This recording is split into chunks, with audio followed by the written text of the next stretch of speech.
को और सभी भक्तों का हृदय से धन्यवाद कीर्तन में भाग लेने के लिए। अभी हम लोग मंगलाचरण करते हैं। ओम अज्ञान तिमिरांधस्य ज्ञानांजन शलाकया चक्षुरुन्मीलितं येन तस्मै श्री गुरुवे नमः। श्री चैतन्य मनोभीष्टं स्थापितं येन भूतले स्वयं रूप कदा मह्यं ददाति स्वपदान्तिकं। वन्देऽहं श्री गुरु श्रीयुगपदकमलं श्री गुरु वैष्णवांच च श्री रूपं साग्र जातं सहगण रघुनाथं वितं तं सजीवं स्वाधेतं सावधूतं परिजं सहितं कृष्ण चैतन्य देवं श्री राधा कृष्ण पादान सहगण ललिता श्री विशाखा वितांत च। नमो ओम विष्णु पादाय कृष्ण पृष्ठाय भूतले श्रीमते भक्ति वेदांत स्वामी इति नामिने। नमस्ते सारस्वती देवे गौरवाणी प्रचारिणे निर्विशेषा शून्यवादी पाश्चात्य देश तारिणे। वांछा कल्पतरुभ्यश्च कृपा सिन्धुभ्येव च पतितानां पावनेभ्यो वैष्णवेभ्यो नमो नमः। नमो महावदान्याय कृष्ण प्रेम प्रदायते कृष्णाय कृष्ण चैतन्य नाम्ने गौरत्पिसे नमः। हे कृष्ण करुणा सिंधु दीन बंधु जगतपते गोपेश गोपिका कांत राधा कांत नमस्ते। तप्त कांचन गौरांगी राधे वृंदावनेश्वरी विश्वानुसुते देवी प्रणमामि हरिप्रिये। नीलांचल निवासाय नित्याय परमात्मने बलभद्र सुभद्रायां जगन्नाथाय ते नमः। जय श्री कृष्ण चैतन्य प्रभु नित्यानंद श्री अद्वैत गदाधर श्रीवासादि गौर भक्तवृंद। मुखं करोति वाचालं पंगुलं येगिं यत्कृपातमहं वन्दे श्री गुरुं दीनतारिणं परमानंद माधवं श्री चैतन्य ईश्वरं। हरे कृष्ण कृष्ण कृष्ण हरे हरे हरे राम राम राम हरे हरे। श्री मंगलाचरण की जय, श्रीला प्रभुपाद की जय। हरे कृष्णा। आज की इस भागवतम चर्चा में सभी भक्तों का हार्दिक स्वागत है। सभी भक्तों के चरणों में मेरा सादर दंडवत प्रणाम है। राधा माधव राधा गोविंद गुरु वैष्णव परम आचार्यों की असीम कृपा से हम सब भक्त लोग मिलकर श्रीमद् भागवतम के ऊपर इतने दिन से चर्चा कर पा रहे हैं। वास्तव में हम लोग के ऊपर भगवान की बहुत विशेष कृपा है। कैंटो 10 में हम प्रवेश कर चुके हैं। अध्याय 1 के अंदर में आश्रय तत्व है। पूरे जो 10 विषय हैं भागवतम के, उसमें आश्रय तत्व है जो कि भागवतम का हृदय भगवान का मुखमंडल है। और इस 10वें कैंटो के माध्यम से हम अभी तक जो भी चर्चा कर पा रहे हैं, गुरु, ईश्वर, भक्ति, जीव तत्व, ईश्वर तत्व, भक्ति तत्व, शक्ति तत्व, भगवान की जितनी शक्तियां है सबके बारे में हम लोग बहुत डिटेल से समझ पाएंगे पूरे तत्व को लेकर करके। इसीलिए भागवतम कैंटो 10 शुरू के पहले कैंटो 9 के अंदर में सुखदेव गोस्वामी ने परीक्षित महाराज को भगवान श्री कृष्ण के बारे में बता दिया है और बता दिया कि देखो ये चंद्रवंश अभी खत्म नहीं हुआ है।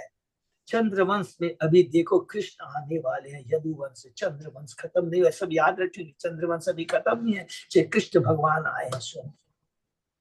तो परीक्षित महाराज फिर सुखदेव गोस्वामी से कहते हैं कि आपने मुझे चंद्रवंश यदुवंश के राजाओं का तो वर्णन किया है, महान राजाओं का वर्णन किया है, लेकिन अब उसी चंद्रवंश में यदुवंश में जो भगवान बलदेव के संग प्रकट हुए थे, उनकी हमें सारे कार्यकलापों का आदि से अंत तक, बीच में नहीं आदि से अंत तक पूरा वर्णन हमको कीजिए।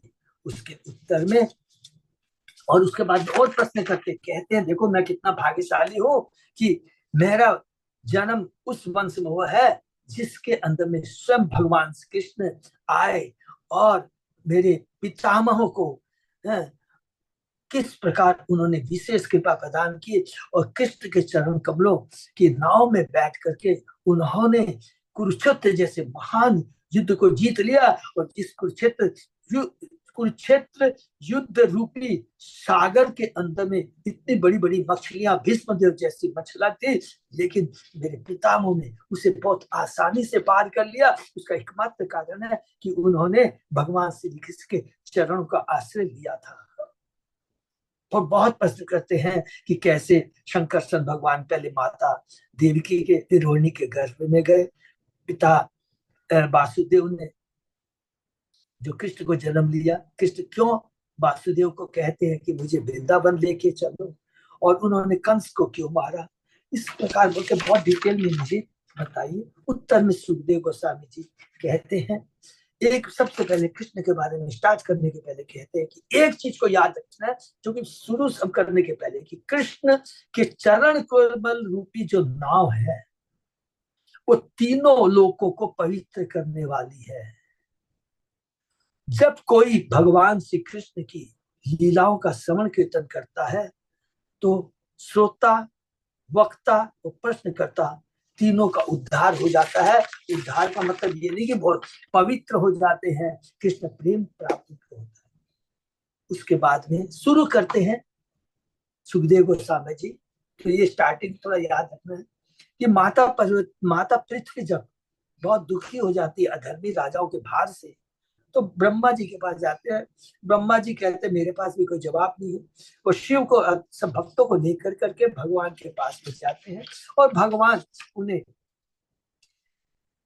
आकाशवाणी करते हैं कि देखो, इस धरा पर मैं प्रकट होने वाला हूं और हम सभी देवताओं को भगवान के यदुवंश में अवतार लेना है। ये कह कर करके फिर शुरू करते हैं। ब्रह्मा जी आगे कहते हैं कि एक बार, सॉरी, सुखदेव गोस्वामी जी कहते हैं, ब्रह्मा जी तो और कई बातें कहते हैं कि भगवान स्वयं प्रकट होंगे, भगवान की अपनी जो शक्ति है के के माध्यम से, माने केवल भगवान स्वयं प्रकट नहीं होंगे, सारे अवतार उनके संग प्रकट होंगे। उनकी माया, योग माया, महामाया सब उनके संग प्रकट होगी। महामाया, योग माया भगवान को उनकी लीला को संपन्न करने में मदद करते हैं। इसलिए ये जरूर से याद रखेंगे। योग माया, महामाया के बारे में हम लोगों ने पढ़ा। और फिर सुखदेव गोस्वामी जी बताना शुरू करते हैं। पहले तो पृथ्वी से शुरू करते हैं कि भगवान के आने का कारण क्या है। जो पृथ्वी माता दुखी हो गई थी, ब्रह्मा जी सारे देवता दुखी हो गए थे, और तब भगवान बोलते ठीक है मैं आऊंगा। अब भगवान आ रहे हैं। तो स्टार्ट होता है कि भगवान कैसे आते हैं। वसुदेव सूरसेन के पुत्र वसुदेव हैं, तथा देवक की पुत्री देवकी है। उन दोनों का ब्याह होता है। कंस है देवकी का भाई है, खुद रथ हाँकता है। लेकिन जैसी आकाशवाणी होती है कि यही तुम्हारी बहन देवकी का आठवीं संतान तुम्हारा वध करेगा, क्रोधित हो जाता है और अपनी बहन को मारने के लिए तलवार निकाल लेता है। और यहाँ पे एक शिक्षा क्या है कि देखिए, आसुरी जो प्रवृत्ति वाले होते हैं ना, उनकी चेतना, उनकी भावना का कोई भी माने कोई गारंटी नहीं ले सकता किस समय वो करवट बदल देंगे, कोई कह नहीं सकता है। तो वसुदेव समझाते हैं कि देखो, एक स्त्री को, फिर एक यहाँ पर बताते हैं कि कभी भी क्या है, एक ब्राह्मण को, बालक को, स्त्री को, वृद्ध को, गाय को कभी भी नहीं मारना चाहिए। उसमें एक स्त्री है तो एक इंडिकेशन है, अरे ये तो एक स्त्री है। पहली बात तो ये है, दूसरी तुम्हारी बहन है, और तीसरा अभी उसके बारे में ब्याह हुआ है। और जहां तक तुमको आकाशवाणी हुई है, तुम मृत्यु से क्यों घबराते हो? अरे शरीर का अंत होता है, शरीर के अंदर भीतर आत्मा तो शाश्वत है। जिसने जन्म लिया है उसकी मृत्यु निश्चित है। अरे परिवर्तन तो शरीर के अंदर में होता है। देही नस्मिन् यथा देहे कुमारम यौवनम जरा है। शरीर जन्मता है, बड़ा होता है, उत्पन्न करता है, उसके बाद में कुछ समय तक रहता है, फिर धीरे धीरे डिमिनिश होने जाता है, उसके बाद में खत्म हो जाता है।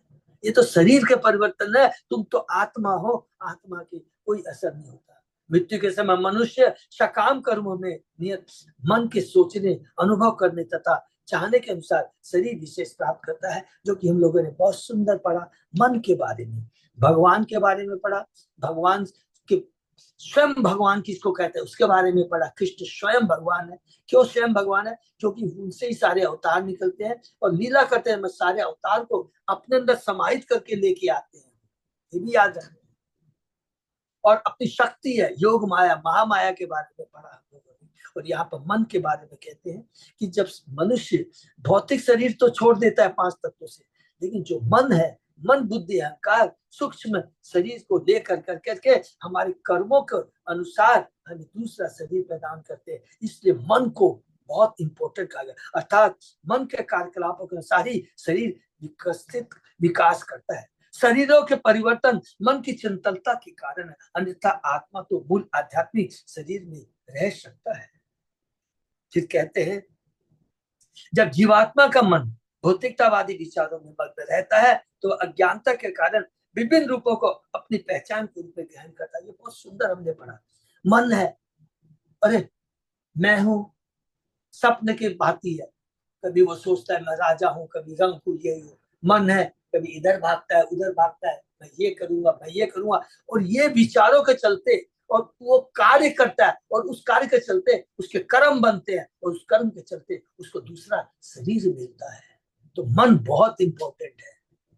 फिर कहते हैं कि देखो तुम तो दयालु हो, अगर कोई ईर्ष्यालु एवं अपवित्र कार्य करता है तो उसको बहुत दुर्दशा होती है। दुर्दशा क्या होती है? अगले जन्म में उसको एक तो शरीर मिलेगा, और कौन सा शरीर मिलेगा मालूम नहीं है, कुत्ता बिल्ली कुछ भी मिल सकता है। तो वास्तव में कहना ये चाहता हूं कि कष्ट मिलेगा।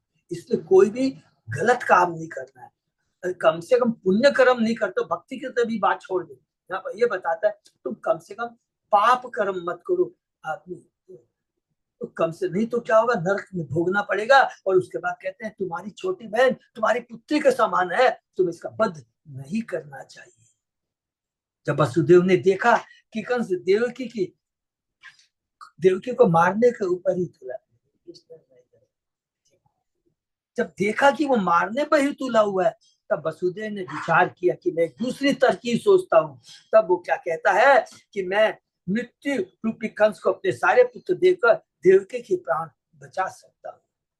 तो अब वो माइंड में सेट करते हैं कि मैं अब जो मेरे पुत्र होंगे मैं कंस को बोलूंगा कोई बात नहीं है, देवकी तो तेरे को नहीं मारने वाली है, देवकी का जो पुत्र होगा वो तुम्हें मारेगा, तो तुम अभी देवकी को क्यों मार रहे हो। ये बुद्धि वो लगाते हैं और उसके आगे क्या होता सुखदेव गोस्वामी बताते, आज हम चर्चा करेंगे। ओम नमो भगवते वासुदेवाय, ओम नमो भगवते वासुदेवाय, ओम नमो भगवते वासुदेवाय। नारायण नमस्कृत्य नरं चैव नरोत्तमं देवी सरस्वती व्यासं ततो जयं उदीरये। नष्प्रायेषु भद्रेषु नित्यं भागवत सेवया भगवती उत्तम श्लोके भक्ति भवति नैष्ठिकी। कृष्णाय वासुदेवाय देवकी नंदनाय च नंद गोप कुमाराय गोविंदाय नमो नमः। आराधयो भगवान भजेश तनय ततदाम वृंदावनम रमया काचित उपासना व्रजवधूवर्गेण्य कल्पिता। श्रीमद्भागवतम प्रमाणम अमलम प्रेमा पुमर्तो महान। श्री चैतन्य महाप्रभो मतमिदं तत् आदरो न पर। हरे कृष्ण कृष्ण कृष्ण हरे हरे, हरे राम राम राम हरे हरे। कैंटो 10 अध्याय 1 श्लोक नंबर 51। बहुत बहुत धन्यवाद अच्युत अजय दास प्रभु। शीर्षक है भगवान श्री कृष्ण का अवतार परिचय। तो श्लोक नंबर 51 सब शुरू करते हैं। अग्नि यथा दारु वियोग योगयो अन्यत् निमित्तम अदृष्ट अनयम निमित्त अस्ति। एवं हि जंतो अपि दुर्विभाव्य शरीर संयोग वियोग हेतु। बहुत सुंदर बात कहते हैं। जब किसी अदृश्य कारण से आग लकड़ी के खंड से लपक, बहुत सुंदर श्लोक है। जब किसी अदृश्य कारण से आग लकड़ी के एक खंड से लपक कर दूसरे खंड में लग जाती है तो इसका कारण प्रारब्ध है। कई बार हम सोचते हैं बगल वाले मकान में आग लगी है, लेकिन आपके मकान में भी आग लग गई, किसी के मकान में आग लग जाती है तो हम लोग सोचते हैं कि अरे तो यहाँ लिखता है ये प्रारब्ध है। इसी तरह जब जीव एक प्रकार शरीर स्वीकार करके दूसरे का परित्याग करता है तो इसमें अदृश्य प्रारब्ध के अतिरिक्त और कोई अन्य कारण नहीं होता। जब किसी गांव में आग लगती है तो कभी कभी एक घर को फांद कर दूसरे घर को जला देती है। इसी तरह जंगल में आग लगती है तो कभी कभी एक वृक्ष को फांद कर दूसरे में आग लगती है। ऐसा क्यों होता है या कोई नहीं जानता। यह कल्पना ही नहीं की जा सकती कि पास के घर या वृक्ष को छोड़कर दूर उसके घर वृक्ष में आग क्यों लगी। किंतु इसका असली कारण प्रभुपाद जी बता रहे प्रारब्ध है। ये हमारे प्रारब्ध है। यही बात आत्मा के किसी को और दोष नहीं देना है। यही बात आत्मा के देहांतर पर लागू होते हैं जिसके फलस्वरूप इस जीवन का प्रधानमंत्री अगले जीवन में कुत्ता बन सकता है। हमारे प्रारब्ध किससे बनते हैं? हमारे कर्म से बनते हैं। हमको याद रखना बहुत इंपॉर्टेंट। हम अभी सोचते हैं कि कोई नहीं देख रहा है। देखिए सब भगवान देखते हैं, दसों दिशाएं देखती है, सब देखता है। ये हमारी अल्प बड़ी बहुत संकीर्ण सोच है कि कोई नहीं देख रहा है। सेल्फ एकदम पूरा वेल प्लान्ड है। भगवान की सृष्टि का इतना सुंदर अरेंजमेंट है कि भगवान से कोई भी नजरअंदाज कर करके छिप कर कर सोचे कि मैं भगवान नहीं देख रहे हैं, ये हमारी मूर्खता है। अदृश्य प्रारब्ध के कार्य को किसी व्यवहारिक प्रयोगात्मक ज्ञान से निश्चित नहीं किया जा सकता। इस तर्क से ही संतोष करना होगा कि सारे कार्य प्रारब्ध द्वारा ही संपन्न होते हैं। संतोष करना ही पड़ेगा क्योंकि यही वास्तविकता है ये चीज। इसलिए हमें बहुत सुंदर बात कहा है कि बहुत सुंदर लिखा है, अदृष्टो अन्यत्र निमित्त अस्ति एवं विमृश्यतं पापम यावत् आत्मनिदर्शनम पूज्यामि माशवे शौरी बहुमान पुनः पुरसरम। इस तरह इस विषय पर अपनी बुद्धि भर विचार करने के बाद वसुदेव ने पापी कंस के समक्ष बड़ी आदत पूर्वक अपना दूसरा प्रस्ताव रखा। पहले तो कहा कि मत मारो, अब दूसरा प्रस्ताव क्या रख रहे हैं? प्रसन्न बदन अम्भोजो निशनम निरपत्रपम मनसा दूयमानेन विहसन इदम अब्रवीत। वसुदेव का मन चिंता से पूर्ण था क्योंकि उनकी पत्नी संकट में थी। किंतु क्रूर, निर्लज तथा पापी कंस को प्रसन्न करने के उद्देश्य से बनावटी हंसी लाते हुए वे इस प्रकार बोले। कभी कभी संकटकाली स्थिति में कपट से काम चलाना पड़ता है। ये बहुत इंपॉर्टेंट चीज है। लेकिन कपट का मतलब क्या होता है? ये नहीं कि दूसरों का नुकसान करने के लिए हर चीज को देख कोई अर्थ माने समझना है कि भगवान एक्चुअली प्रभुपाद जी क्या बोलना चाहते हैं। कभी कभी संकट का स्थिति में कपट से काम चलाना पड़ता है, जैसा कि वसुदेव ने अपनी पत्नी को बचाने के लिए किया। यह भौतिक जगत बहुत ही जटिल है और अपना कर्तव्य निभाने के लिए ऐसी कूटनीति अपनानी पड़ती है। चाणक्य ने भी कहा है वसुदेव ने कृष्ण को जन्म देने के लिए अपनी पत्नी को बचाने के लिए हर संभव प्रयास किया। इससे सूचित होता है कि कृष्ण तथा उनके हितों की रक्षा के लिए कपट से काम लिया जा सकता है, उसका सदुपयोग किया जा रहा है। कृष्ण की सेवा में है ये। पूर्व घोषित व्यवस्था के अनुसार कंस का वध करने के लिए कृष्ण को वसुदेव तथा देवकी से जन्म लेना था। क्या वर्ड लिखा प्रभुपाद जी ने? पूर्व घोषित व्यवस्था के अनुसार। ये बहुत इंपॉर्टेंट है। अतः वसुदेव को इस स्थिति से निपटने के लिए हर प्रयत्न करना था। यद्यपि सारी घटनाएं कृष्ण द्वारा पूर्व नियोजित होती है, किंतु भक्त को कृष्ण की सेवा के लिए हर संभव प्रयास करना होता है। कृष्ण स्वयं सर्वशक्तिमान है, किंतु इसका यह नहीं है कि भक्त को हाथ पर हाथ धरकर बैठ जाना चाहिए और सब कुछ कृष्ण पर छोड़ देना चाहिए। इसको बहुत इंपॉर्टेंट लिखिए, बहुत इंपॉर्टेंट पॉइंट है।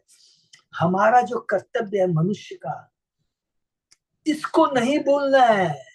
जीवन स्वरूप कृष्ण नित्य दास, अंश को अंशी की सेवा करनी है, अंश को अंशी के आदेश का पालन करना है। इसलिए भगवान अर्जुन को कहते हैं कि तू हाथ पर हाथ बैठेगा, साधु बनने की चेष्टा मत कर। तू क्षत्रिय धर्म घर में जन्म लिया, क्षत्रिय के कार्य करना पड़ेगा।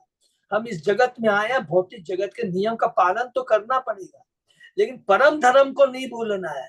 लेकिन भौतिक जगत को सोचो कि हाथ पे हाथ बैठ के मैं नहीं करूंगा, भगवान कह लेंगे तू आया कर्म ऐसे किया, भौतिक जगत में आया, भौतिक शरीर लिया, भौतिक तुम्हें तो कार्य करने ही पड़ेंगे। कौन से कार्य करने हैं वो तुमको ध्यान है, दोनों कार्य करने पड़ेंगे। एक धर्म और एक परम धर्म। धर्म का काम है कि ब्राह्मण क्षत्रिय वैश्य का जो कार्य उसको करना पड़ेगा, लेकिन अल्टीमेट धर्म है कि ये कार्य करते हुए परम धर्म भगवान की सेवा, भगवान की आदर, भगवान की भक्ति को नहीं भूलना है। तो यदि भक्ति को नहीं साथ में जोड़ेंगे, पुण्य कर्म करेंगे तो कोई बात नहीं, स्वर्ग में चलेंगे, पाप कर्म चल नरक में रहना पड़ेगा भौतिक जगत में। तो भौतिक जगत से में रहते हुए भौतिक जगत के प्रति क्या कर्तव्य है, लेकिन वास्तविक जो भगवान के प्रति क्या कर्तव्य है वो इस भौतिक जगत से निकलने के लिए है। इसलिए हाथ पर हाथ बैठे रहने से नहीं चलेगा। भगवत गीता से भी यही उद्देश्य प्राप्त होता है। यद्यपि अर्जुन के लिए कृष्ण सब कुछ कर रहे थे, किंतु अर्जुन कभी अहिंसक की तरह आलसी बनकर बैठा नहीं। बहुत बढ़िया है। वह युद्ध में यथाशक्ति लड़ने और विजयी बनने का प्रयास करता रहा। ये करना पड़ेगा, तुम क्षत्रिय हो, तुम्हारा धर्म है प्रजा का पालन करना, अधर्मियों को नष्ट करना, ये तुम्हारा कर्तव्य है। श्री वसुदेव वाच न ही अश्याते भयं सोभ्य यत् विहिसा अशरीरवाक् पुत्रान् समर्पयिष्ये अश्यायत ते भयं उत्थितम्। वसुदेव ने कहा, हे शौन, तुमने अदृश्यवाणी से जो भी सुना है उसके लिए तुम्हें अपनी बहन देवकी से तनिक भी डरने की कोई बात नहीं। तुम्हारी मृत्यु का कारण उसके पुत्र होंगे, तुम्हारी बहन नहीं। अतः मैं तुम्हें वचन देता हूं कि जब उसके पुत्र उत्पन्न होंगे जिससे तुम्हें डर है, तो उन सबको लाकर मैं तुम्हें सौंप दिया करूंगा।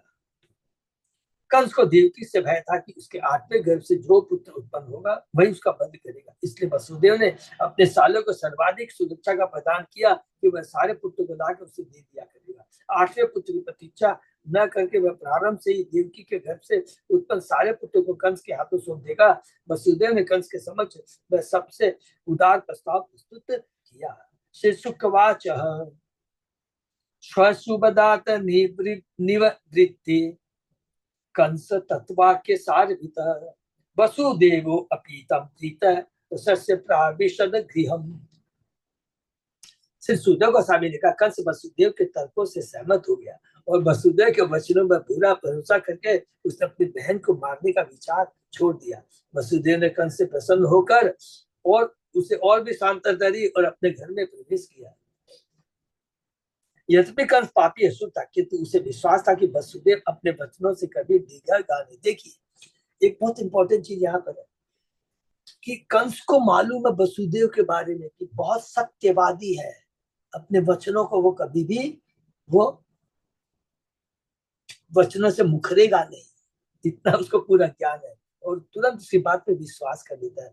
ज्ञानी तो था ही, समझ सब कुछ ज्ञान था, उसको वसुदेव के बारे में मालूम था। वसुदेव ऐसे शुद्ध भक्त का चरित्र ऐसा था कि कंस जैसे महान असुर को भी उसके वचनों पर दृढ़ विश्वास था और वह संतुष्ट। यस्यास्ति भक्ति भगवती अकिंचना सर्वे गुणे तत्समासते सुरा। 5वें अध्याय में बहुत इंपॉर्टेंट श्लोक है। भक्त में सारे अच्छे गुण उपस्थित रहते हैं, यहाँ तक कि कंस तक कोई वसुदेव के वचनों पर विश्वास था। ये बहुत इंपॉर्टेंट श्लोक आपको याद रखना। जो भगवान का भक्त होता है सारे गुण, देवताओं के सारे गुण आ जाते हैं उसके अंदर में। अथ काले उपावृते देवकी सर्व देवता पुत्रान प्रसूषुवे चाष्टो कन्याम कन्याम चेवानुवत्सरम। तत्पश्चात प्रतिवर्ष समय आने पर ईश्वर तथा अन्य देवताओं की माता देवकी ने एक शिशु को जन्म दिया। इस तरह एक के बाद एक उनके 8 पुत्र तथा सुभद्रा नामक एक कन्या उत्पन्न हुई। तो ये हम लोगों ने इसमें भी पढ़ा था, सबको याद है ना, हम लोगों ने 24वें अध्याय के 9वें कैंटो के 24वें अध्याय में भी पढ़ा था। गुरु को कभी सर्वदेव मयो गुरु कहकर महिमा मंडित किया जाता है। भागवत आध्यात्मिक गुरु की कृपा से विभिन्न प्रकार के देवों को समझा जा सकता है। देव शब्द ईश्वर का सूचक है जो समस्त देवताओं का मूल उद्गम है। भगवत गीता में भगवान कहते हैं, अहम आदि ही देवानां, मैं समस्त देवों का उद्गम हूँ। आदि पुरुष भगवान विष्णु अपने विभिन्न रूपों में विस्तार करते हैं। तत्इच्छत बहुश्याम छंदों में उपनिषद वे अनेक रूपों में विस्तीर्ण हो गए। अद्वैतम अच्युतम अदादिम अनंत रूपम ब्रह्म संहिता में है। स्वरूप की विभिन्न कोटियां श्वांस तथा विभांस कहलाती है। जो श्वांस होते हैं विष्णु तत्व होते हैं, विभांस होते हैं वो जीव तत्व होते हैं। जो भगवान के अंश भ्रमेवान से जीव लोके जीव, तो वो जो जीवांश होते हैं जीव तत्व होते हैं, सॉरी, जो विभांस होते हैं वो भी कौन है? ममेवान से जीव लोके जीव भूत, वो भगवान के अंश है। यदि हम कृष्ण को भगवान मान कर उनकी पूजा करते हैं तो भगवान के सारे अंश स्वतः पूजे जाते हैं। शक्तिमान की पूजा करते हैं तो स्वतः ही शक्ति की पूजा हो जाती है। सर्व अहर्णम अच्युत तेजिया, कृष्ण अच्युत कहलाते हैं। सेनियो रूपयो मध्य रथम स्थापय में अच्युत, अच्युत कृष्ण की पूजा करने से सारे देवताओं की स्वतः पूजा हो जाती है। तब न तो विष्णु तत्व ही न जीव तत्व को अलग अलग पूजने की आवश्यकता रह जाती है। यदि कृष्ण पर ध्यान एकाग्र किया जाए तो हर एक की पूजा हो जाती है। तथा कृष्ण को जन्म देने के बाद माता देवी को सर्व देवता कहा गया है। इसके लिए हमने बहुत ही श्लोक पढ़े हैं। ये बहुत इंपॉर्टेंट कैंटो 4 का 21वां अध्याय है। और कई अलग जगह पढ़ा है। अगर जड़ में हम जल देते हैं तो स्वतः ही सारी पत्तियां, टहनियां, शाखाएं, उपशाखाएं सभी क्या हो जाती है? वो हरी भरी हो जाती है। पेट में भोजन देने से सारे अंग क्या हो जाते हैं? वो उनमें शक्ति आ जाती है। इसलिए हमें जानना है कि जल कहाँ दिया जाए, भक्ति रूपी जल किसको दिया जाए? कृष्ण को दिया जाए। कृष्ण, क्योंकि सभी देवता सारे जीव उनके अंश हैं, केवल कृष्ण ही एकमात्र अंशी है, शक्तिमान है। कीर्तिमंतम प्रथम जम कंसाय आन आन कदुंदुभी, माने वसुदेव को है, वसुदेव को बोला गया है। अपर्यामास कृच्छेण शो अनित्रात अति विहल, वसुदेव अत्यधिक विहल थे कि कहीं उनका वचन भंग हुआ तो वे झूठे साबित हो गए। इसे उन्होंने बड़ी ही वेदना के साथ अपने प्रथम पुत्र कीर्तिमान को, पहले पुत्र का नाम है कीर्तिमान, कीर्तिमान को कंस के हाथों में सौंप दिया। वैदिक पद्धति में जो ही कोई बच्चा विशेष पुत्र उत्पन्न होता है तो पिता विद्वान ब्राह्मणों को बुलवाता, बच्चे की कुंडली के अनुसार उसका नामकरण किया जाता है। इसे नाम का संस्कार कहते हैं। इस वर्णाश्रम धर्म पद्धति में 10 संस्कार होते हैं, जिसमें से नाम का संस्कार एक है। 10 संस्कार होते हैं, 10 संस्कार होते हैं। यद्यपि वसुदेव के प्रथम पुत्र को कंस के हाथों सौंप दिया जाना, किंतु उसका नामकरण संस्कार संपन्न हुआ और उसका नाम कीर्तिमान रखा गया। ऐसे नाम जन्म के तुरंत बाद रखे जाते हैं। किम दुषः नु साधूनां विदुषाम किम अपेक्षितम, किम अकार्यम कदर्याणाम दुस्तज्यम किम धितात्मनाम। उन साधु पुरुषों के लिए जो सत्य पर अटल रहते हैं क्या पीड़ादायक, उन शुद्ध भक्त क्या पीड़ादायक प्रश्न है। उन शुद्ध भक्तों के लिए जो भगवान को वस्तु के रूप में जानते हैं, भला स्वतंत्रता क्यों नहीं होती? निम्न चरित्र वाले पुरुषों के लिए कौन से कार्य वर्जित है? जिन्होंने भगवान कृष्ण के चरण पर अपने को पूरी समर्पित करते हैं, वे कृष्ण के लिए भला कौन सी वस्तु नहीं त्याग सकते? बहुत इंपॉर्टेंट श्लोक है। हमारे आसुर प्रवृत्ति है वो कुछ भी कर सकता है, लेकिन जो भगवान का भक्त है वो सब कुछ, भगवान को क्या नहीं दे सकता है? उसको मालूम है सब कुछ भगवान का, मेरा शरीर भगवान का है, भगवान की सेवा के लिए है। ये भक्त की सोच होती है। और असुर जो होता है निम्न चरित्र वाले होते हैं, सारे 4 रेगुलेशन को पार करके उससे भी घृणित कार्य कर सकते हैं। क्योंकि देवती के 8वें पुत्र द्वारा कंस का वध होना था, अतः यह प्रश्न किया जा सकता है कि वसुदेव को पहले पुत्र को ले जाकर देने की क्या आवश्यकता थी। इसका उत्तर यह कि वसुदेव ने कंस को वचन दिया था वह देवकी से उत्पन्न सारे पुत्र को लाकर सौंप देगा। असुर होने के कारण कंस को विश्वास नहीं हो पा रहा था कि 8वीं संतान ही उसका वध करेगी। उसने यह मान लिया था कि वह देवकी की किसी भी संतान के द्वारा मारा जा सकता है। इसलिए देवकी को बचाने के लिए वसुदेव ने कंस को हर संतान, चाहे वह उसका लड़का हो या लड़की, देने का वचन दिया था। दूसरी दृष्टि से वसुदेव तथा देवकी दोनों परम प्रसन्न थे कि भगवान कृष्ण 8वें पुत्र के रूप में उन्हें के यहाँ उत्पन्न होंगे। ये देखिए बहुत इंपॉर्टेंट चीज है, ये वर्ड लिखा है कि वसुदेव और देवकी दोनों परम प्रसन्न थे कि भगवान कृष्ण 8वें पुत्र के रूप में उनके यहाँ पर, अर्थात उनको मालूम था ये कृष्ण की योजना है, पूर्व योजना है। बहुत इंपॉर्टेंट, माने भगवान पर विश्वास करना और उनको भगवान के दर्शन होने हैं, ये ज्यादा इंपॉर्टेंट है कि भगवान का दर्शन होने से सारे कार्य सिद्ध हो जाते हैं और हमारा जीवन धन्य हो जाता है। भगवान का शुद्ध भक्त होने से वसुदेव कृष्ण को देवकी के 8वें गर्भ से उत्पन्न होने देखने के लिए लालायित थे, हरि बोल। इसलिए वे सारी संतानों को तुरंत सौंपना चाहते थे, जिससे 8वें संतान की बारी आए और कृष्ण प्रकट हो। ये प्रभुपाद जी अपने तात्पर्य में कह रहे हैं, देखिए। इसलिए प्रतिवर्ष एक संतान उत्पन्न करते रहते रहे, जिससे कृष्ण यथासंभव शीघ्र ही उत्पन्न हो। अर्थात इसका मतलब सबको हमको समझना है कि भगवान का आदेश है, भगवान की प्लानिंग है। वसुदेव और देवकी भगवान की प्लानिंग में मदद कर रहे हैं। ये बहुत इंपॉर्टेंट चीज है। भावुकता में आना नहीं है, अरे देखो कितना वो भावुक था, कितना वो अपने बच्चे को मारने, नहीं। ये भगवान की योजना है, भगवान के कार्य को संपन्न करने में, मदद करने में ये मदद कर रहे हैं। इस भावना से हमें सोचना है कितने बड़े महान है वसुदेव और देवकी। दृष्ट्वा समत्वं तत् शौर्ये सत्ये चैव व्यवस्थितम् कंस तुष्ट मना राजन प्रहसन इदम अब्रवीत। हे राजा परीक्षित, जब कंस ने देखा कि वसुदेव सत्य में स्थिर रहते हुए अपनी संतान स्वप्न में संभव बने, तो वह परम प्रसन्न हुआ और उसने हंसते हुए यह कहा। इस श्लोक में समत्वम समत्वम सूचक है ऐसे व्यक्ति का जो सुख या दुख से अप्रभावित रहते हुए सदैव सम रस रहता है। अरे वो बहुत इंपॉर्टेंट है। ये किसके लिए है? सुख दुख में सम रहते हुए सदैव समरस रहता है। वसु इतने समरस कि अपने प्रथम जात पुत्र को कंस के हाथों मारे जाने के लिए सोचते हुए तनिक भी विचलित नहीं हुए, क्योंकि वे भगवान की सेवा में मदद कर रहे थे, भगवान के आदेश का पालन कर रहे थे, भगवान क्या चाह रहे थे उसमें मदद। भगवत गीता में कहा गया है, दुखेसु दुखेसु अनुद्विग्नः सुखेसु विगत स्पृहः। भौतिक जगत में न तो किसी को सुखी रहने के लिए अत्यंत उत्सुक होना चाहिए, न ही भौतिक दुख से अधिक दुखी होना चाहिए।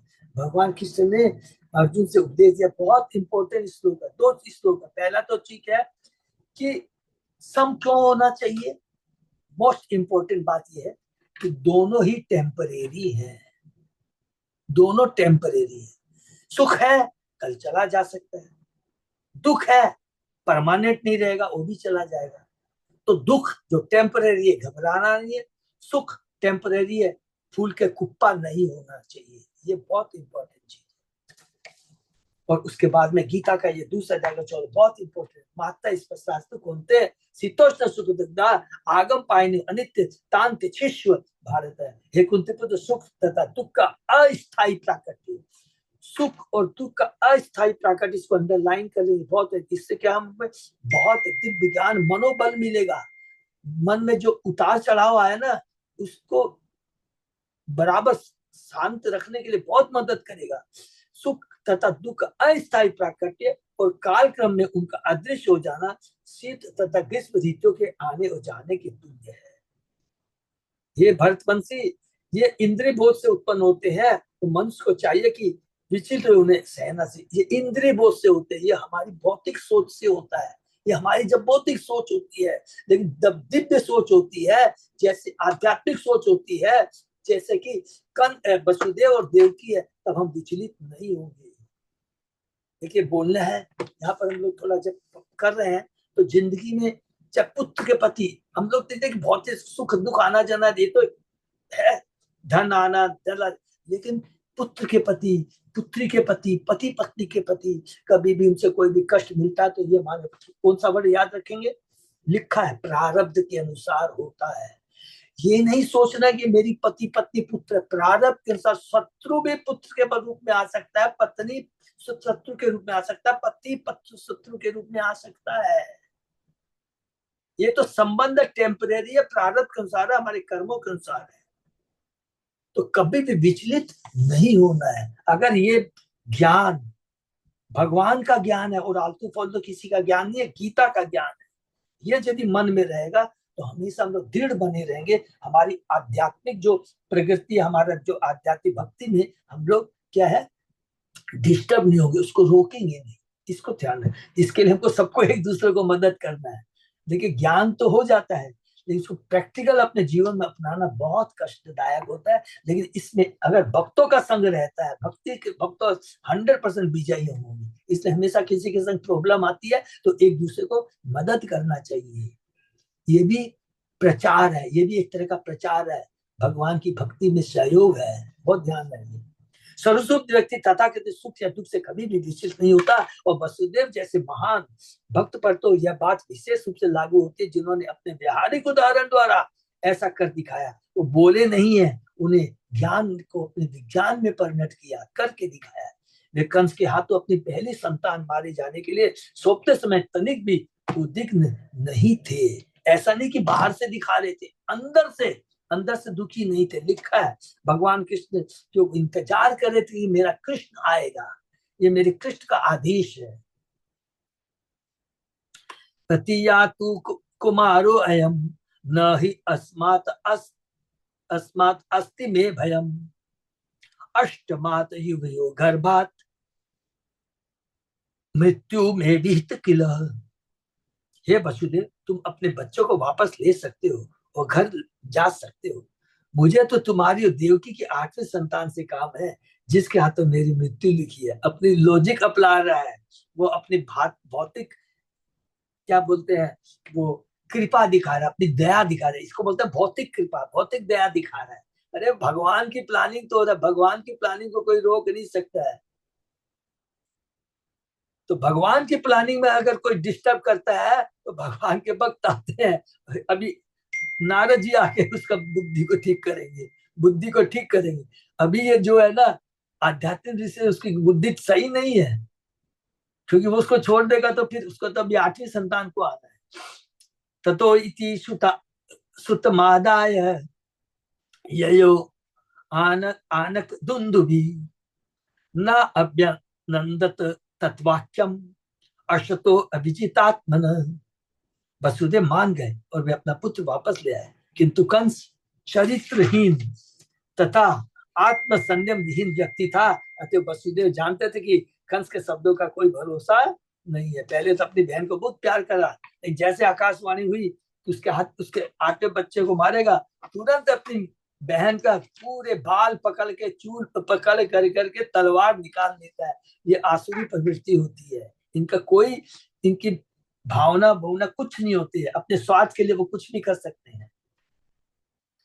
नंद आद्या ये भजे गोपा या च अमीशान च योषितः वृष्णयो वसुदेवाद्या देवकी आद्या यदुस्त्रिय सर्वे वे देवता प्राय उभयो अपि भारत ज्ञातयो बंधु सुहृदो ये च कंसम अनुव्रता।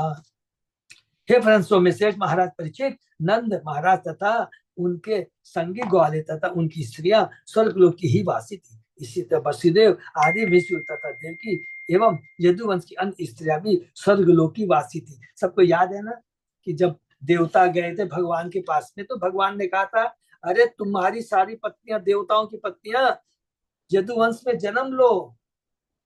वही है, नंद महाराज तथा वसुदेव के मित्र संबंधित सुख तथा ऊपर के कंस के नाई लगने वाले व्यक्ति भी देवता ही थे।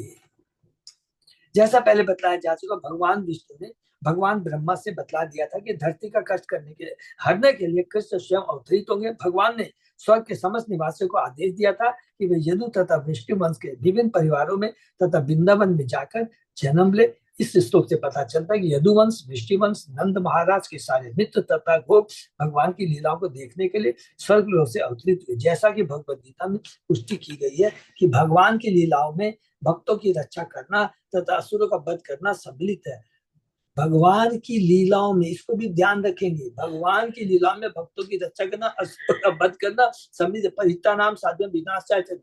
इन लीलाओं के प्रदर्शन करेंगे। भगवान ने ब्रह्मांड के विभिन्न भागों से भक्तों को बुलाया। सब कुछ छोड़ दीजिए, अपने जय विजय को बुलाया है। है? जय विजय को बुलाया भगवान अपनी लीला के लिए। ऐसे अनेक भक्त जो स्वर्ग लोक को जाते हैं। प्राप्य पुण्य कृताम लोका उषित्वा शाश्वती क्षमा सूची नाम से बताम ये योग भ्रष्ट विजाय थे। भ्रष्ट योगी अनेकानेक वस्तुतः पवित्र जीवों के बीच भोग करने के बाद पवित्र लोगों के परिवार में या किसी धनवान व्यक्ति के घर में जन्म लेता है। कुछ भक्त अपनी भक्ति के विफल हो जाने पर उस स्वर्गलोक को भेजे जाता है जहाँ पुण्यात्मा जाते हैं और वहां पर भोग करने के बाद उन्हें उस स्थान को भेजा जा सकता है जब भगवान की लीलाएं हो रही है। जब कृष्ण को अवतीर्ण होना था तो स्वर्गवासियों को भगवान की लीलाएं देखने के लिए आमंत्रित किया गया था। इसलिए यहाँ पर यह कहा गया कि यदि वृंदावन के निवासी देवता थे या देवताओं के तुल्य थे, यहाँ तक कि कंस के कार्यकलापों की ऊपर से सहायता करने वाले भी स्वर्ग लोक से संबंध थे। वसुदेव को बंदी बनाना, उनका छोड़ा जाना तथा विविध असुरों का वध, ये सब भगवान की लीलाओं की अभिव्यक्ति थी। और चूंकि भक्तगण इन लीलाओं को देखकर प्रसन्न हो गए, इसलिए उन्हें इन परिवारों के मित्र संबंधियों के रूप में जन्म लेने के लिए आमंत्रित किया गया था। कुंती की स्तुति में पुष्टि की गई है, नटो नाट्य धरो यथा, भगवान को असुर संधारक की और अपने भक्तों के मित्र पुत्र तथा भाई की भूमिका अदा करनी थी, इसलिए इन सारे भक्तों को बुलाया गया था। बहुत सुंदर है, हरि बोल। और ये भगवान के आए हैं, भगवान की लीला में मदद की है, भगवान का दर्शन किया, भगवान की सेवा की है। अब भगवान बोलेंगे सीधा चलो मेरे गोलोक धाम चले आओ। तो कितना सुंदर सुंदर प्रभु आज इस तात्पर्य में एक एक चीज हमें बताते हैं। एतत् कंसाय भगवान संसस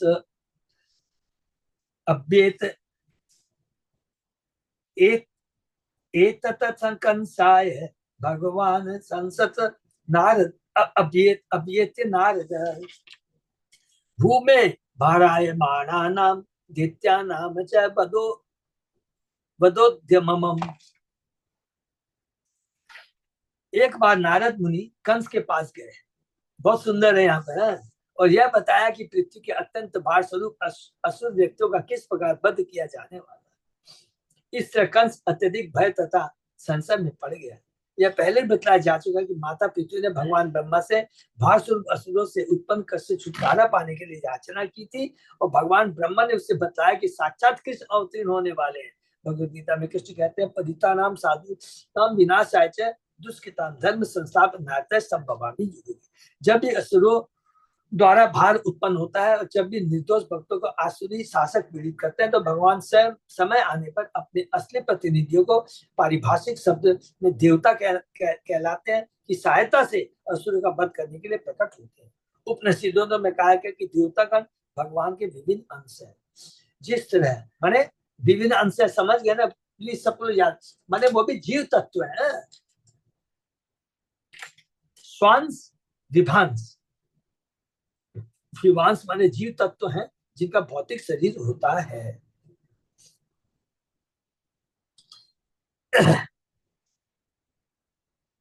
जिस तरह शरीर के अंगों का पूरा शरीर की सेवा करना कर्तव्य है, उसी तरह कृष्ण के भक्तों का कृष्ण की इच्छा अनुसार उनकी सेवा करना उनका कर्तव्य है। कृष्ण का कार्य है असुरों का वध करना, अतः भक्तों का भी यही कार्य होना चाहिए। भगवान के कार्य में मदद करना उनका कर्तव्य होना चाहिए। किंतु कलयुग के लोग पतित है, चेतन उन पर कृपा करके उन्हें मारने के लिए कोई हथियार ग्रहण नहीं किया, प्रत्युत कृष्ण भावना में कृष्ण प्रेम का प्रसार करके उन्होंने उनके बुरे आसुर कृत्यों को मारना चाहा। उदाहरण क्या है, सबको मालूम है, जगाई मगाई। कृष्णवाद आंदोलन का यही उद्देश्य है। जब तक इस पृथ्वी के ऊपर से आसुरी कृत्यों का सफाया नहीं किया जाता, तब तक कोई सुखी नहीं रह सकता। बद्ध जीव के लिए पूरी योजना का वर्णन भगवत गीता में किया गया। मनुष्य को केवल उसका पालन करके सुखी बनना चाहिए। इससे चेतन बाबू ने संतुष्ट किया, हरे नाम केवलम कलो नास्ते गति अन्यथा।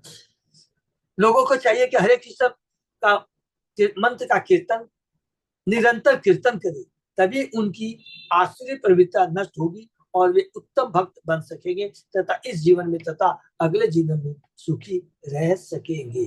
तो भगवान का उद्देश्य इस भौतिक जगत में हमको लाने का क्या उद्देश्य है, बहुत सूक्ष्म बात है। हमारा प्योरिफिकेशन के लिए। ये पूरा भौतिक जगत भगवान ने यहाँ भोगने के लिए नहीं बनाया है कि यहाँ आकर के भोगे। भगवान क्या कह रहे, तू मेरी संतान है, यहाँ क्या कर रहा है।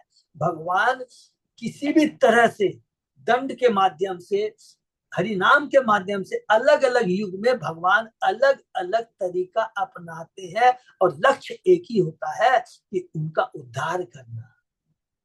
चाहे भगवान ने हिरण्यकशिपु को मारा, उद्धार किया। भगवान ने रामचंद्र को मारा, उसका उद्धार किया। शिशुपाल को मारा, दंतवक को मारा, कंस को मारा, उद्धार करने के लिए है भगवान।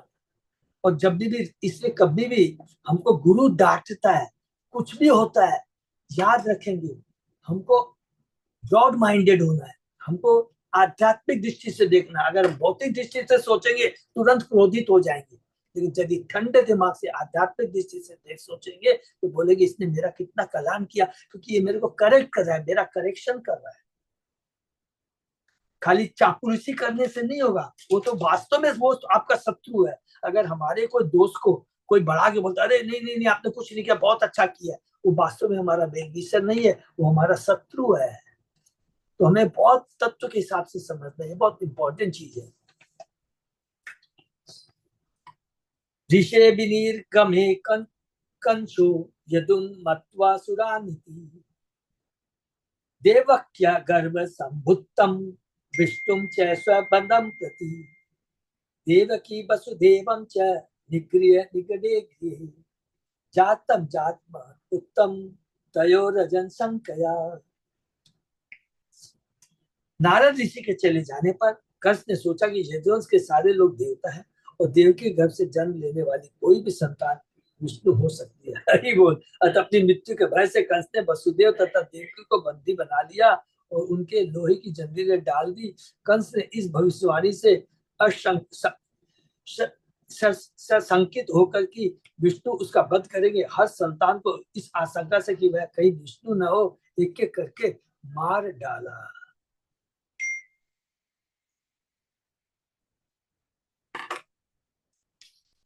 इस श्लोक की टीका करते हुए शिव जी गोस्वामी ने उल्लेख किया कि नारद मुनि ने कंस को यह सूचना कैसे दी। यह घटना हरिवंश में वर्णित है। देववश नारद मुनि कंस को देखने गए तो कंस ने उनका स्वागत किया। बहुत इंपॉर्टेंट, अच्छे से।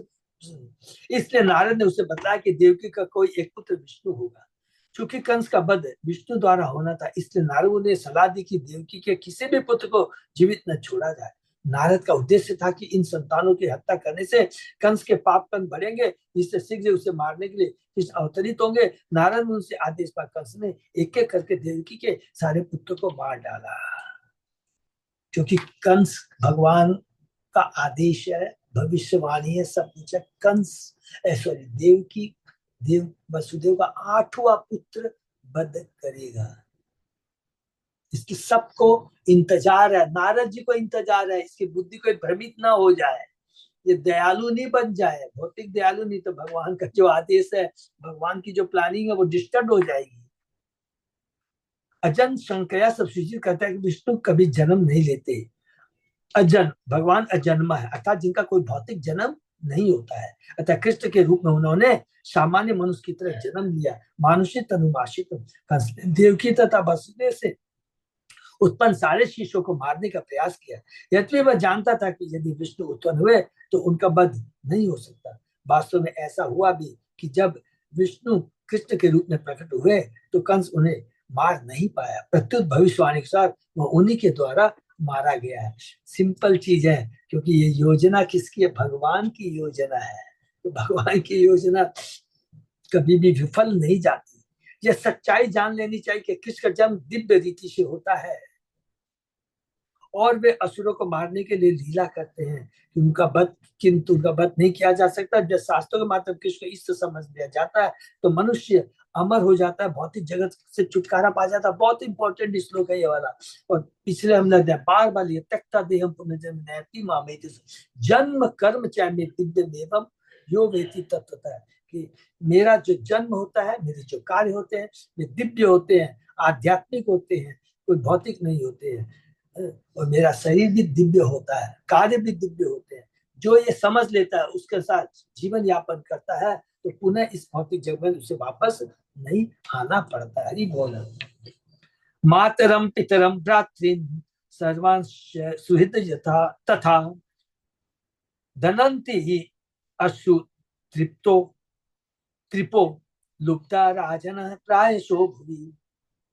इस पृथ्वी पर इंद्रिय के लालची राजा प्राय सदा अपने शत्रुओं का अंधाधुंध बंद करते हैं। वे अपनी सनक की पूर्ति के लिए किसी का भी, यहाँ तक अपनी माता पिता भाइयों तथा मित्रों का भी वध कर सकते हैं, क्योंकि हमारी भौतिक लालसा इंद्रिय रहती है। लेकिन भगवान जो वध करते हैं हमारा कल्याण करने के लिए, जिससे कि और हम पाप कर्म न कर सके।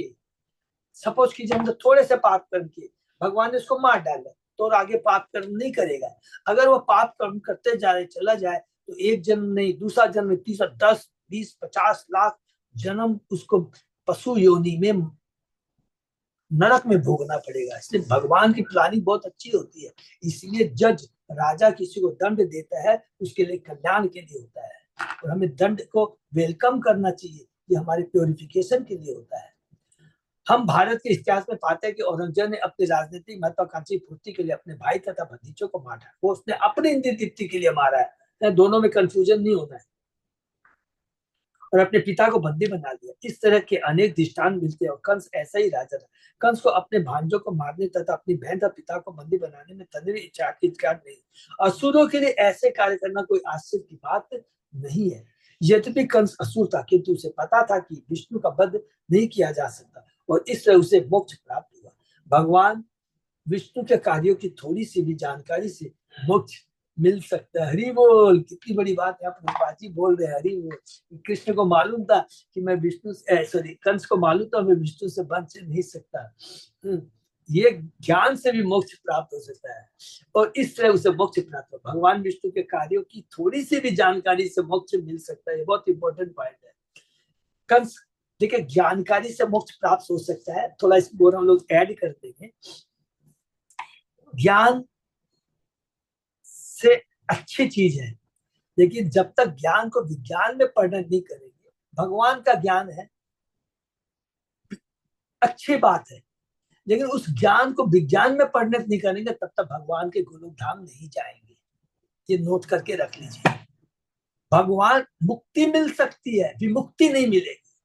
भगवान के धाम जाना है तो उस ज्ञान को विज्ञान में। आज हमें पूरी भगवत गीता सब ज्ञान मुझको मालूम है, हम भक्ति नहीं करेंगे, हरि नाम का जप नहीं करेंगे, तो सोचेंगे हम गोलोक धाम चले जाएंगे। ज्ञान अच्छा है, लेकिन इसको विज्ञान में परिणत जरूरी है। असुर है, कितने लोग हैं, भगवान ने वध, अरे भगवान ने जिसका वध कर दिया, टच कर दिया, दर्शन दे दिया, दृष्टि दे दी, उसकी तो मुक्ति होनी है। देखो सब जाएंगे ब्रह्म ज्योति में विलीन होंगे। भगवान के धाम जाने के लिए भगवान की भक्ति जरूरी है। मोक्ष मिल सकता है, विमोक्ष नहीं मिलेगा। कंस कृष्ण के विषय में थोड़ा बहुत जानता था कि उनका वध भी किया जाता है। विष्णु या कृष्ण को अपना अस्तित्व मानते हुए उसने मोक्ष मिल सका। भला जो व्यक्ति भगवत गीता जैसे शास्त्र विरोधा था, किसको पूरी तरह जानता है, उसके बारे में क्या कहा जाए। अतः एक का कर्तव्य है कि वह भगवत पढ़े और किसको पूरी तरह समझे, उससे उसका जीवन सफल हो जाएगा। अच्छी तरह समझे। समझे का मतलब क्या हुआ, उनके आदेश का पालन करना है। आत्मान में संजातम जानन प्राग विष्णु विष्णुनाहतम महाशूरम काल नेविम यदुवीस व्युद्धयत। ये बहुत इंपॉर्टेंट है, काल नेवी के बारे में है।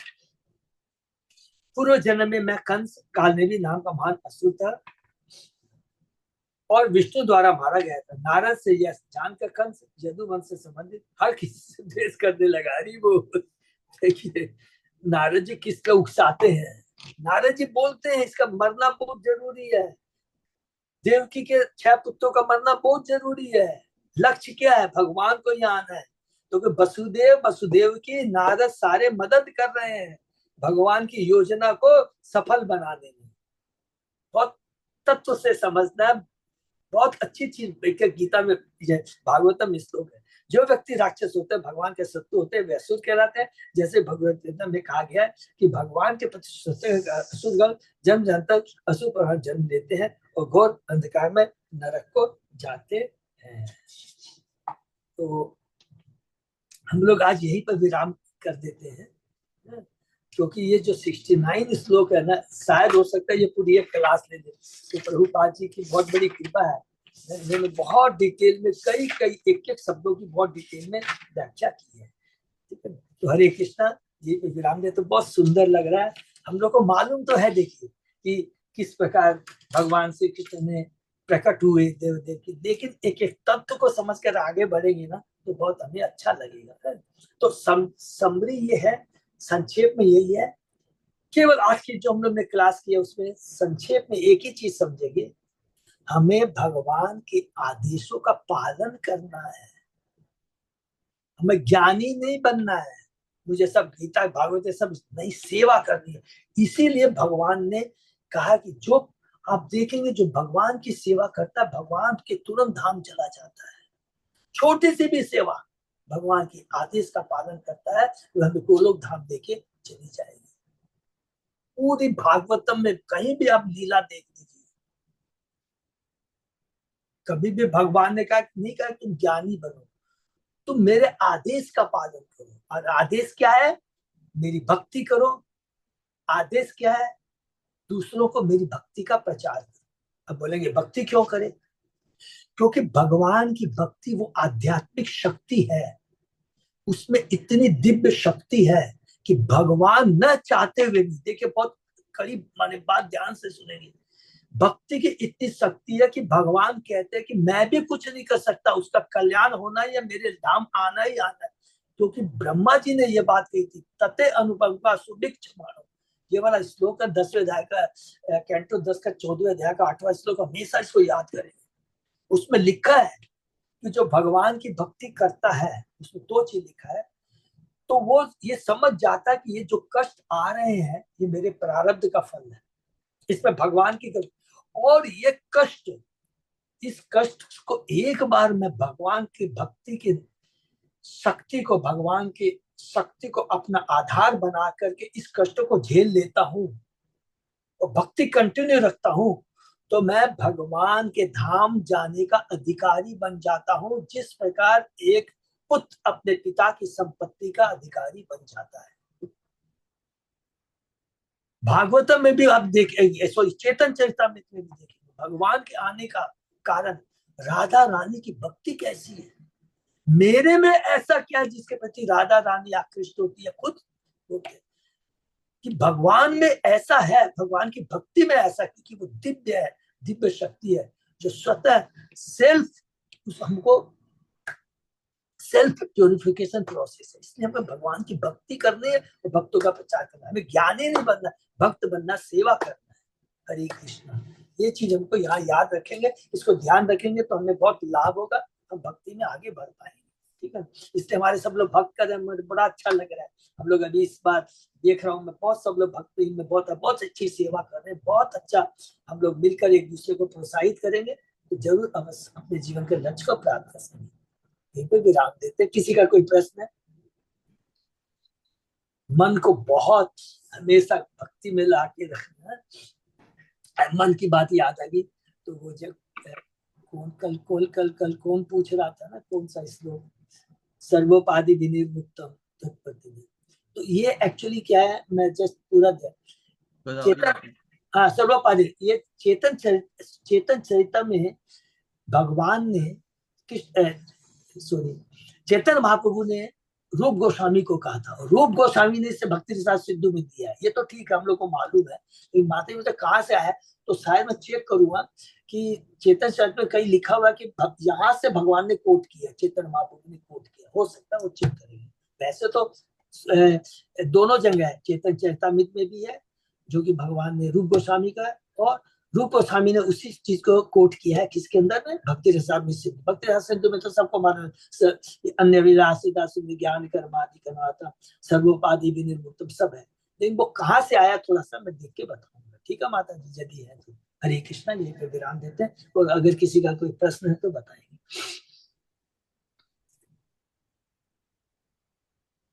बहुत बहुत धन्यवाद भक्तों को। हरे कृष्णा।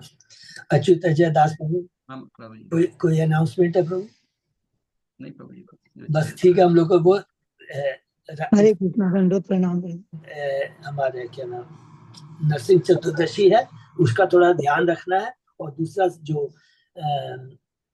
दीक्षा ले रहे हैं, दीक्षा जो ले रहे हैं, प्लीज थोड़ा प्रभु देख लीजिएगा, फॉर्म फिजिकल फॉर्म सबमिट हो जाए।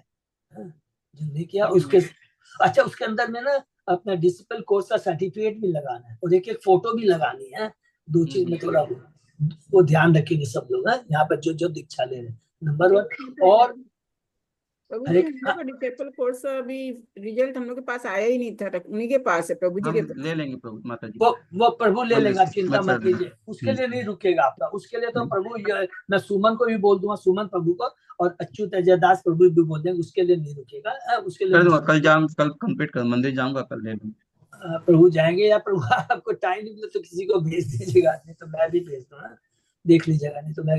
लेकिन ये चीज कंप्लीट करना नंबर 1। नंबर 2, इस बार शेल्टर में के लिए कितने लोग आ रहे हैं, ये तो हम लोग डिस्कस करना भूल गए। तो सब लीडर से प्रार्थना है कि सब लोग अपने ग्रुप में इनकरेज करेंगे, प्रोत्साहित करेंगे कि दीक्षा के लिए बहुत जरूरी है, बहुत जरूरी है, बहुत दुर्लभ है, बहुत जरूरी है, सुंदर सहयोग हम लोग को सुअवसर मिला इसका नाम उठाना है, ठीक है ना। प्लीज करें, सबको प्रोत्साहित करें, यहीं पर विराम देते हैं। भक्तों का बहुत बहुत धन्यवाद। आज का सेशन ही विराम करते हैं।